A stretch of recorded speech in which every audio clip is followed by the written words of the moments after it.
Backbreaking mathematics questions and answers.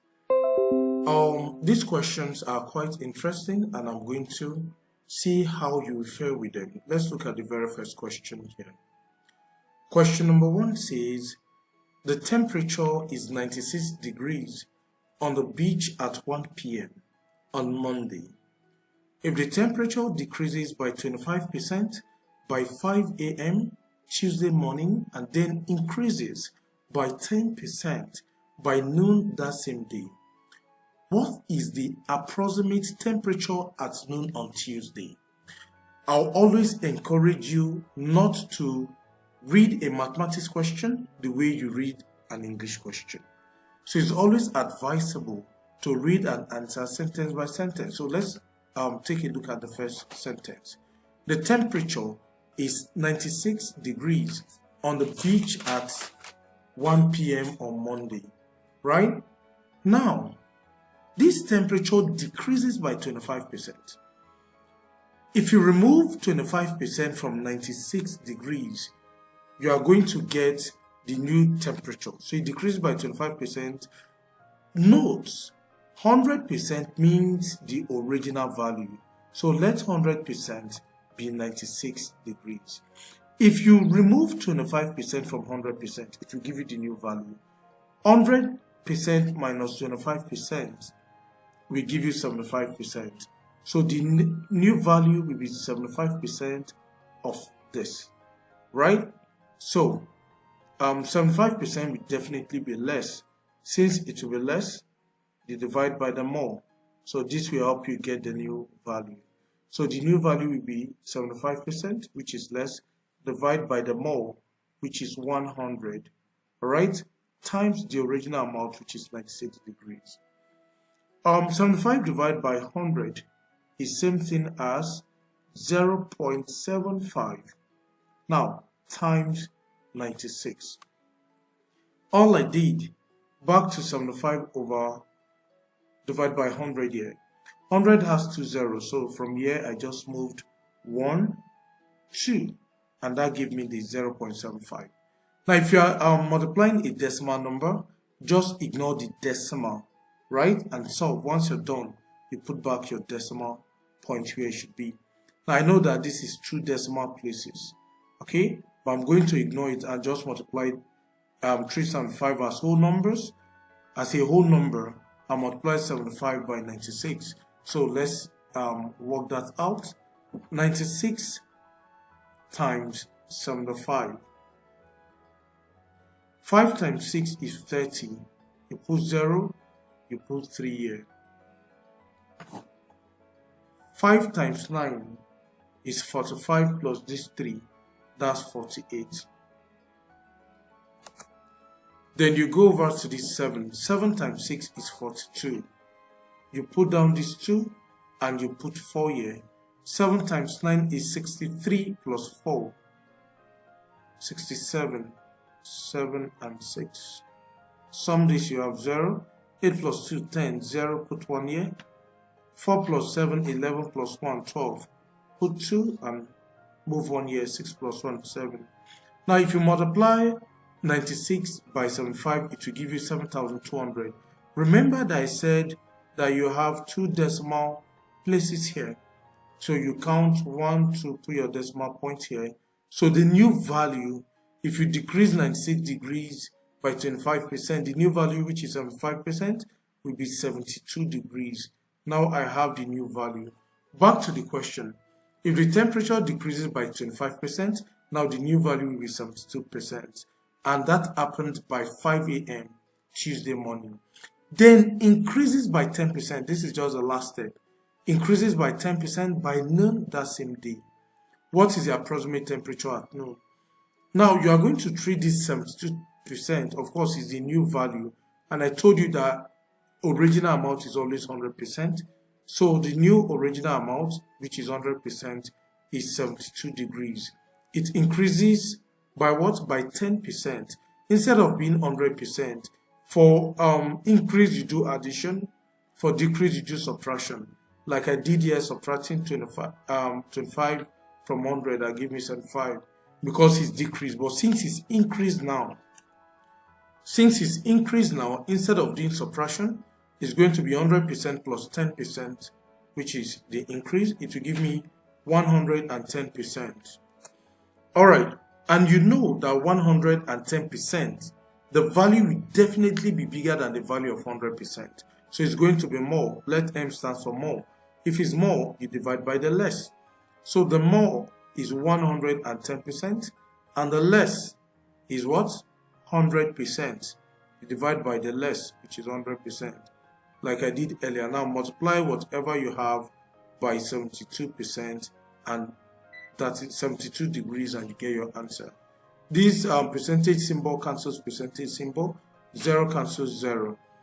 11 divided by 10. 10 has 1 0. Just move one place and put your decimal there to give me 1.1 times 72. So my final answer will just be 72 times 11.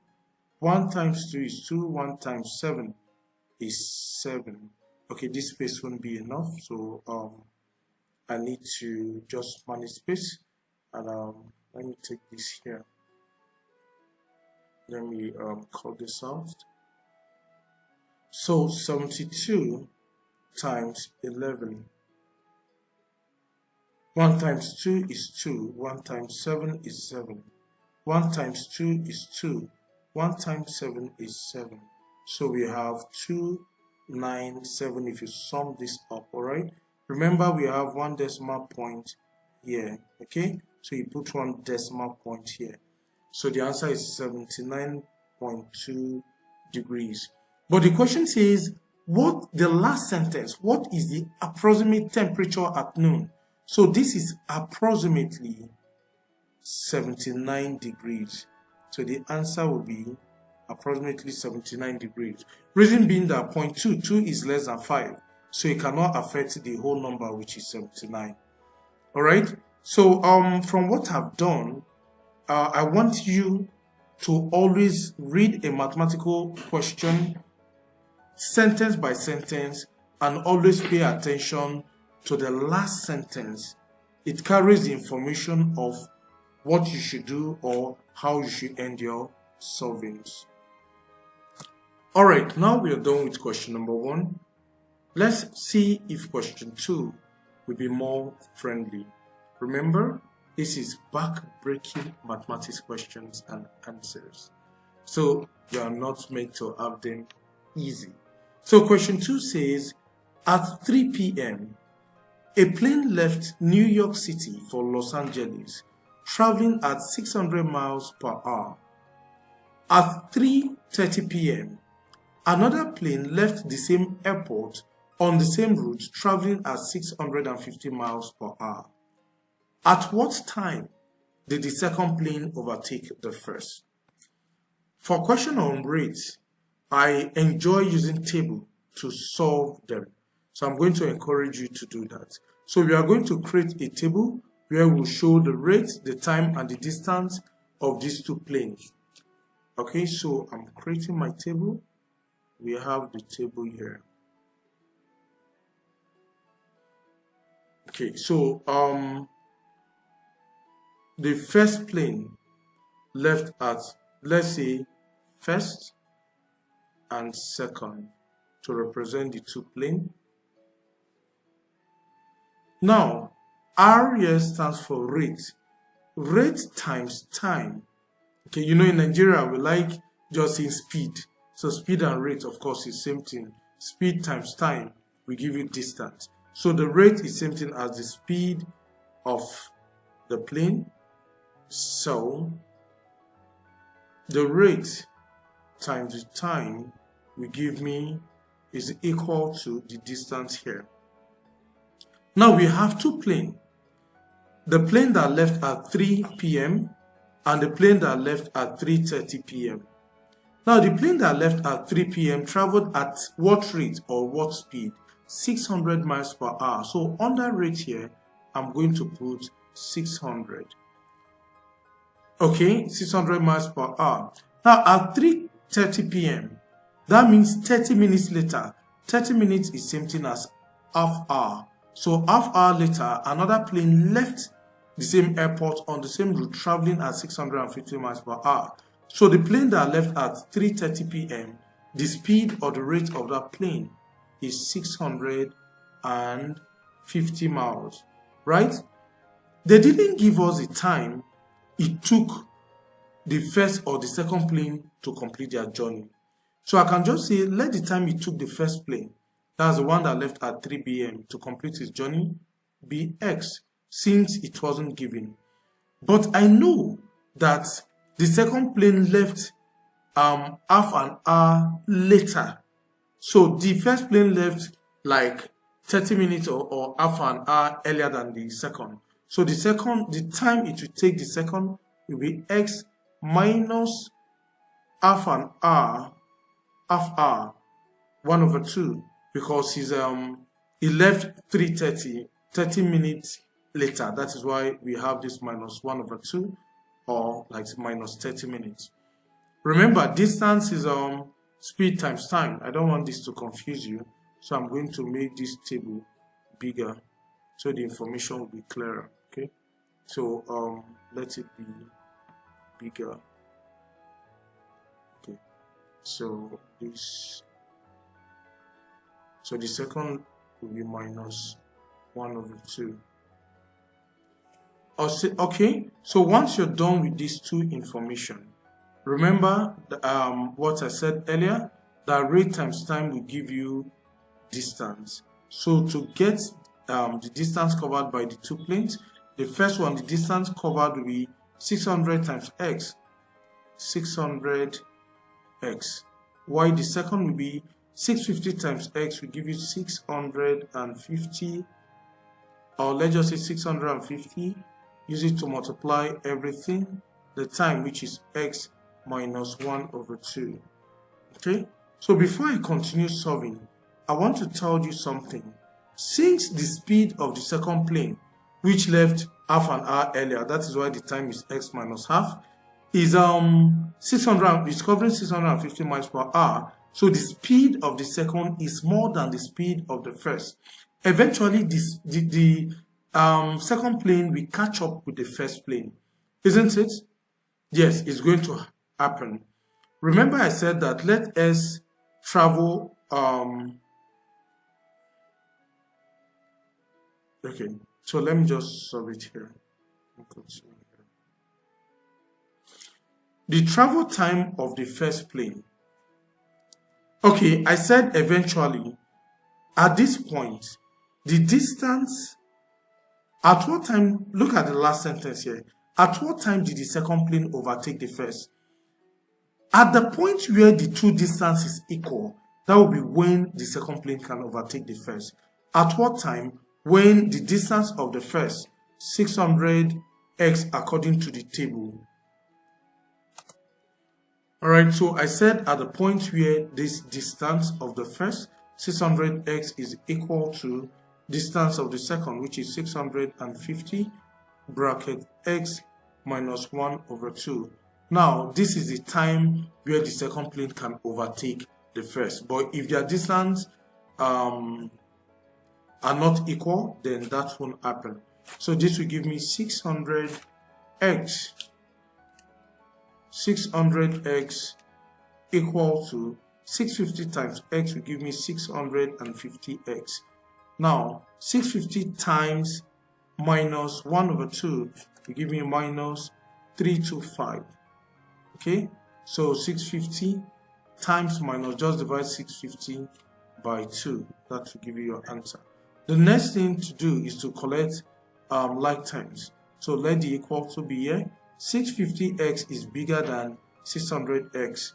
So we can bring the 600x here, will be minus 600x, and take minus 25 to the left hand side. The minus will go, we have 325.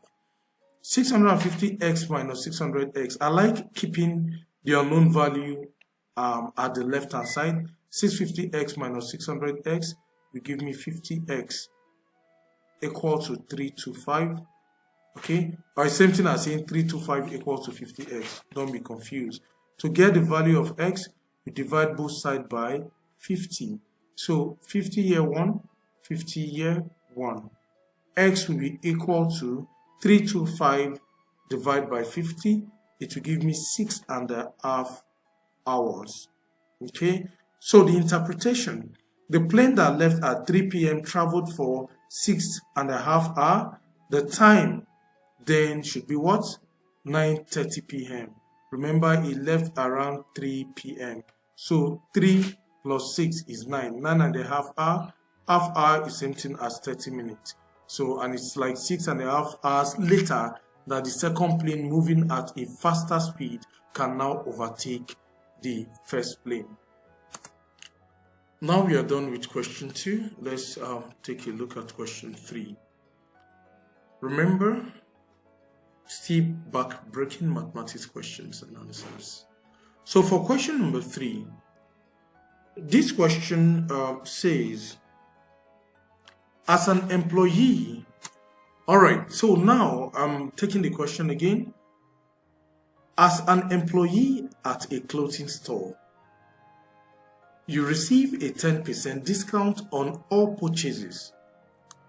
When the store has a sale, employees also receive the 20% discount offered to all customers. What would you have to pay for a $60 jacket bought on a sale day? The first thing you must understand, like I said, solve sentence by sentence. As an employee, you receive 10% if you want to purchase an item from the store. So the jacket you want to buy, the cost is $60. You are not going to pay $60 like other people. You are entitled to 10% discount. So what you are going to pay, original amount is always 100%. So 100% is $60. Because you are an employee, instead of paying 100%, if they remove 10% from 100%, you are made to pay 90% of the money. 90% of $60 is what you are supposed to pay. Remember, 90% is same thing as 90 over 100. Off means times. Then you have $60. So 0 cancels 0. 0 cancels 0. 9 times 6 will give us $54. This is step 1. Okay? Now this $54, let me put this information in the bracket. This is the employee discount according to the question. So this is employee discount.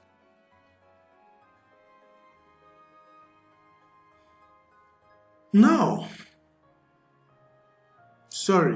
what the employee will pay as a result of the discount.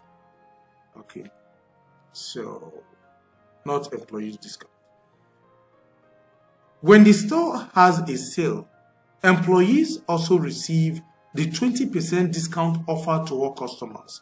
What would you have to pay on a sale day? So during a sale day, they are giving 20% discount.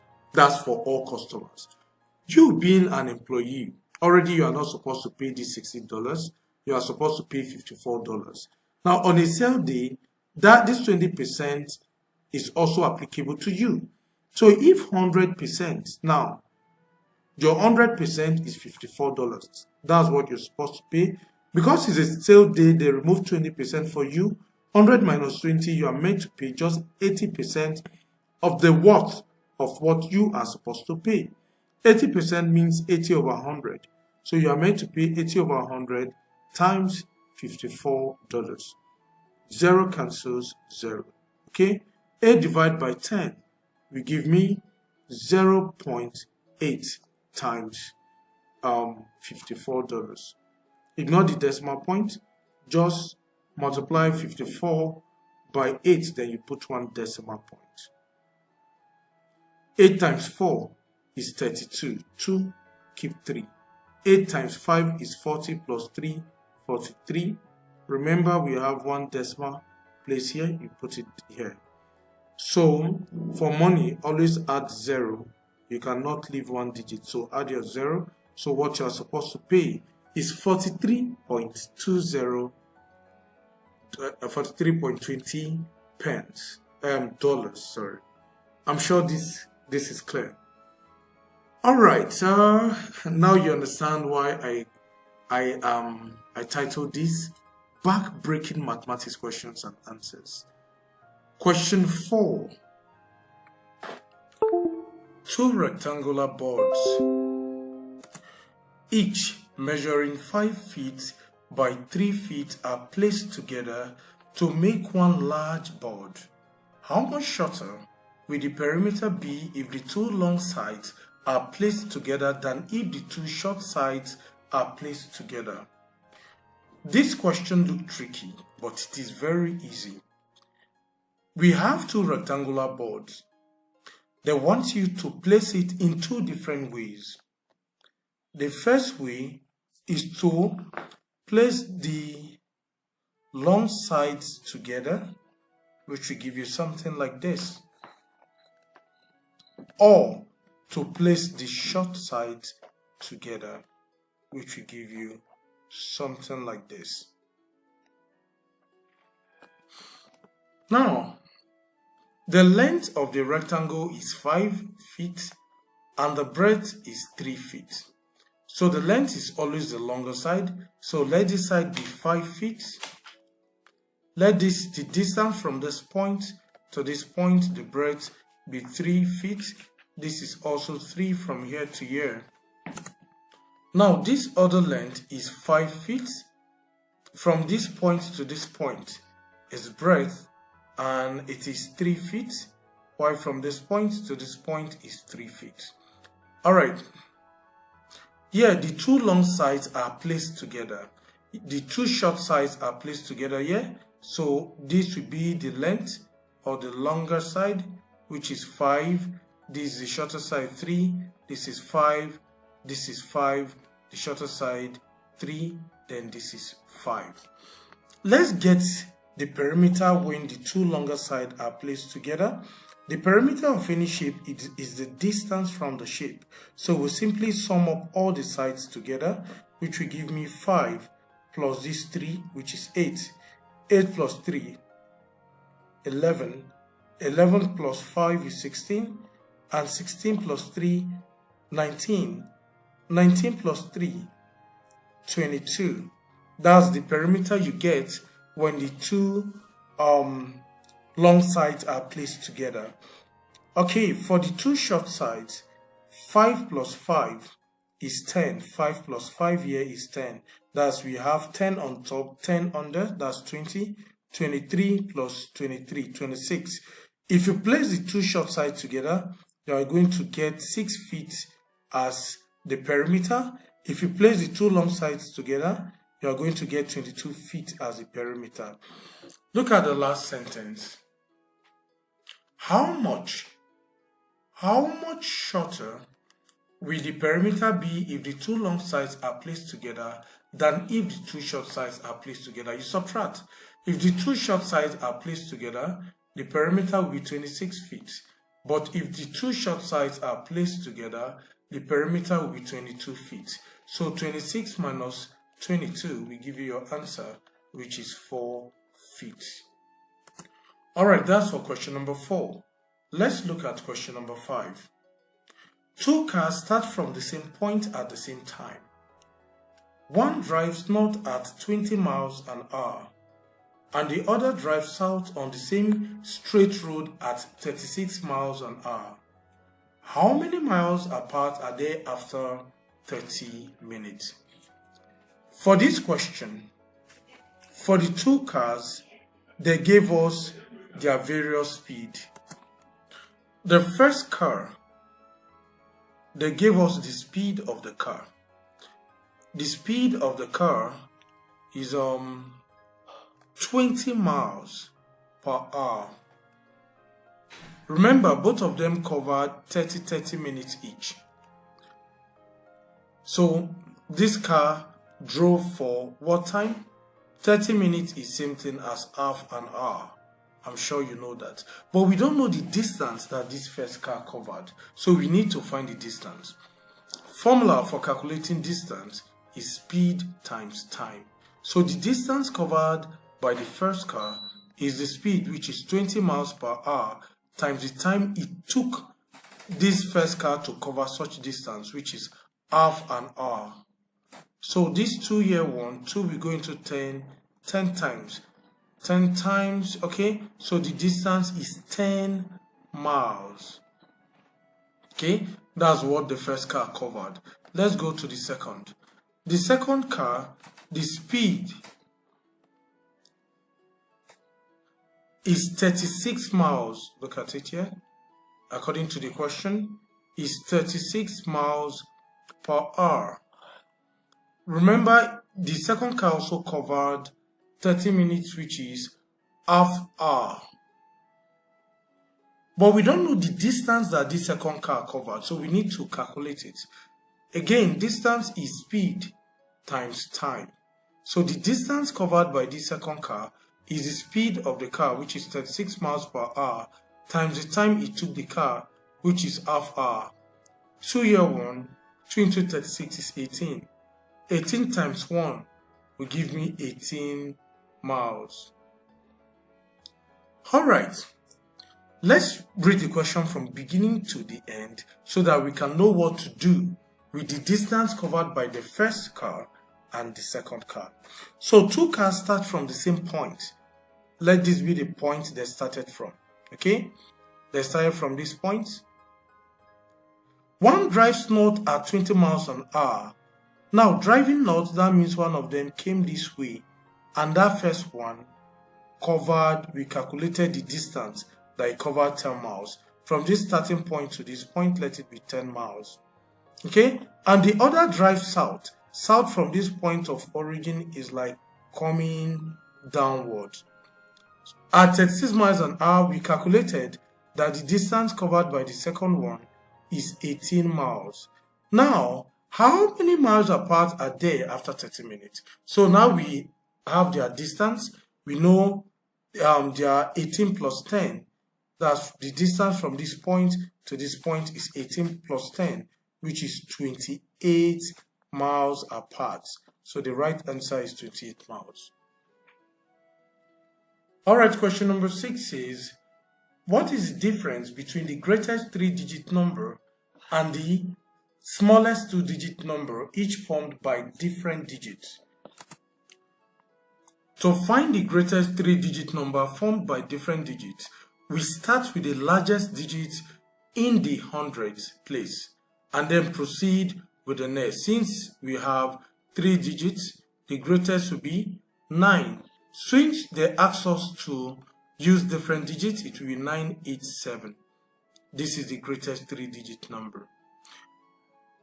Okay, so for the smallest digits, we have to start from the tens and proceed.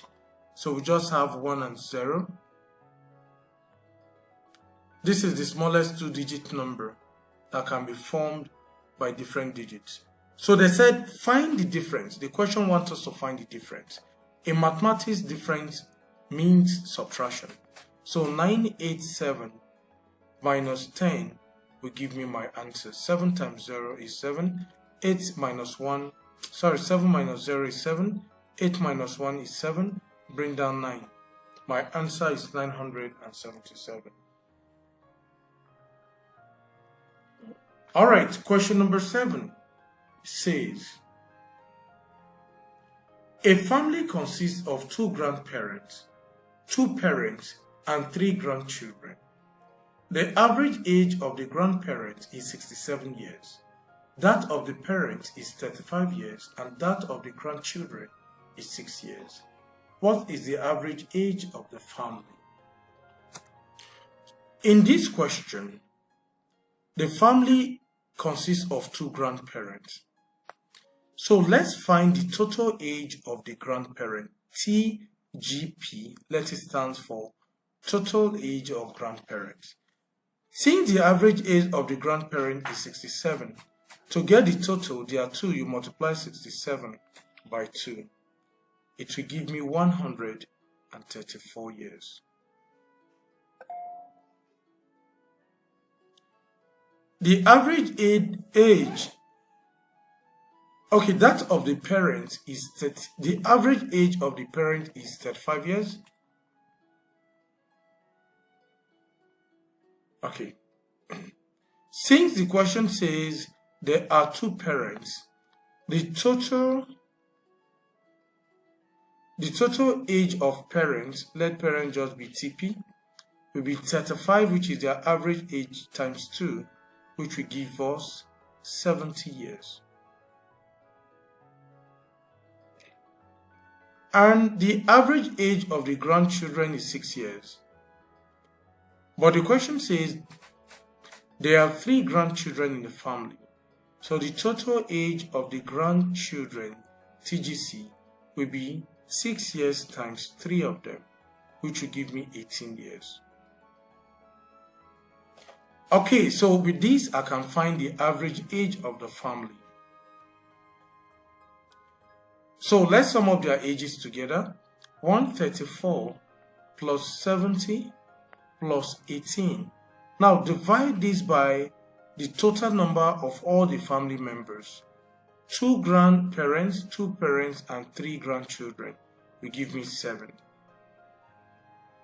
So if you sum the numerator together, it will give you 2, 2, 2. Now divide this by 7. It will give me 31.71 approximately. Okay, so and that's our answer. Let me put my unit here. Alright, let's go over to question 8. A school has 10 classes with the same number of students in each class. One day, the weather was bad and many students were absent. 5 classes were half full, 3 classes were 3/4 full, and 2 classes were 1/8 empty. A total of 70 students were absent. How many students are in this school when no students are absent? Alright, let's break this down. From the question, let the total number of students in each class, let the total number of students in each class be X. Total number of students in the school, since the question says the school has 10 classes. The school has 10 classes. Alright? Total number of classes is 10. Each class has total number of X students. Total number of students in the school will be 10 times X, which is 10X. Now, the first 5 classes were half full. So 5 classes were half full. It means that the student present will be, for the 5 classes, each class will be half of the number. Each class is X, half of X, half X. But since there are 5 classes, multiply by 5. So for the total number of students present in the first 5 classes will be 5/2X. 3 classes were 3/4 full. Total number of students present will be 3/4. Each class has X students, or X. But since this number is for 3 classes, you multiply this by 3. 3 times 3, your answer will be 9/4X. Now, 2 classes were 1/8 empty. If it's 1/8 empty, the people present will be 1/8, then 7/8 will be present. 8 minus 1, 7/8 is present, since 1/8 are empty.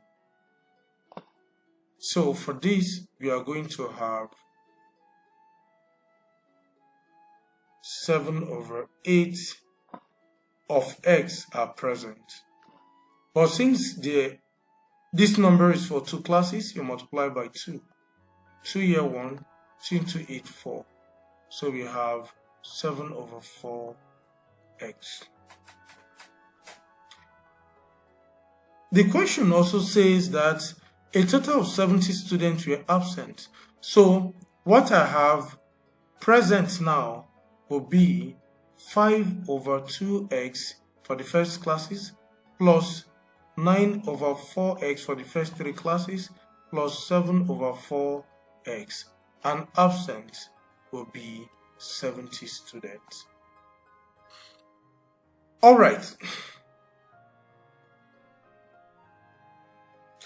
we can now set up an equation based on the information we have. Setting up an equation, remember the total number of students in the school, we said let it be 10x. Total number of students in the school 10x. Subtract all those students present from it. Subtract present from the total number, it will give you number of students absent. So let's subtract the number of students present. You can always go back if you are confused. So subtract this from total number of students in the school, you get 70, which is absent. And absent plus present will give you 10x. 10x, for the number in the bracket, LCM of 2, 4, 4 is 4. 2 into 4 is 2, 2 times 5. You have 10x plus 4 into 4, 1, 1 times 9. 9x plus 4 into 4, 1, 1 times 7. 7x equal to 70. So 10x is equal to minus 10 plus 9, 19. 19 plus 7, 26x over 4 is equal to 70. Okay, so let's wipe this side of the board.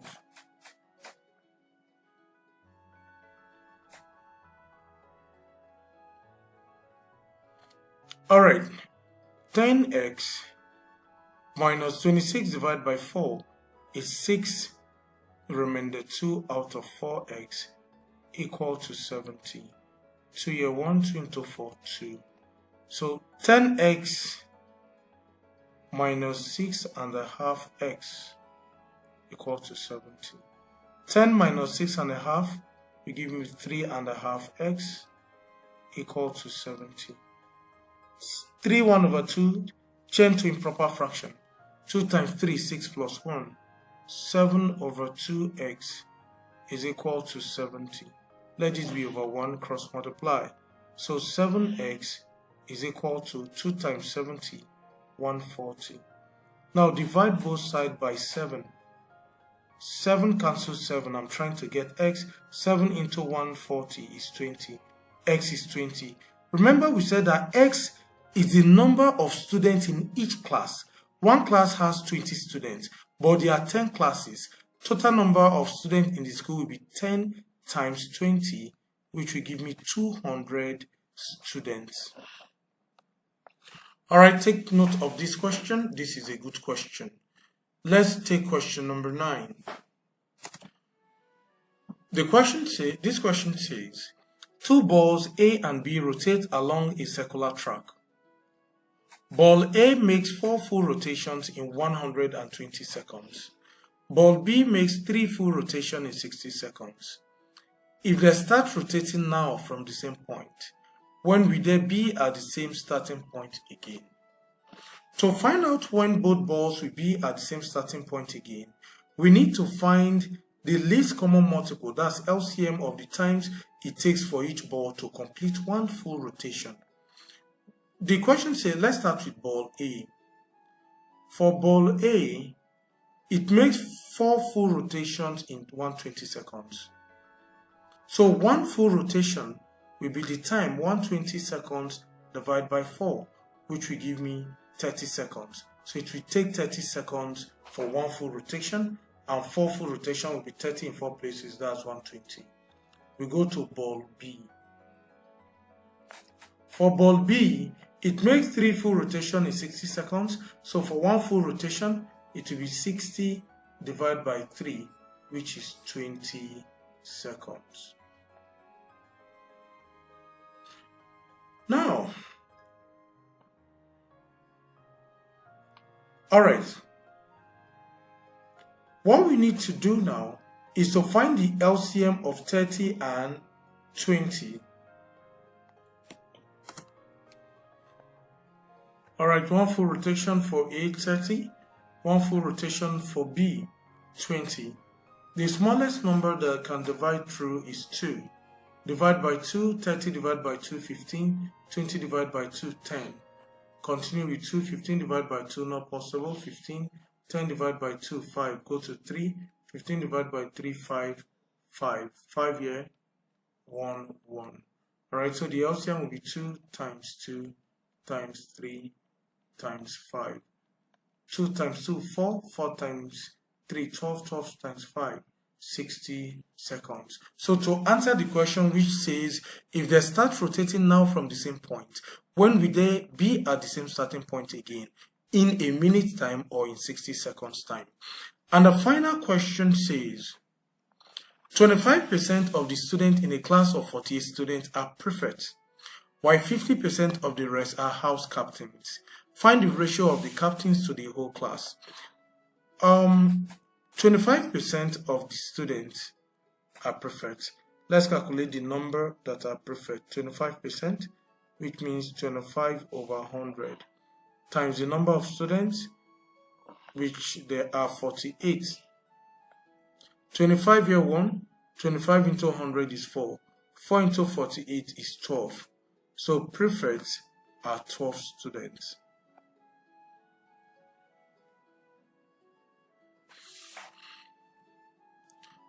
Since prefects are 12 students, the rest students who are not prefects, the rest student will simply be total number of students 48 minus 12, will be left with what? 36 students that are not prefects. The question says 50% of the rest are house captains.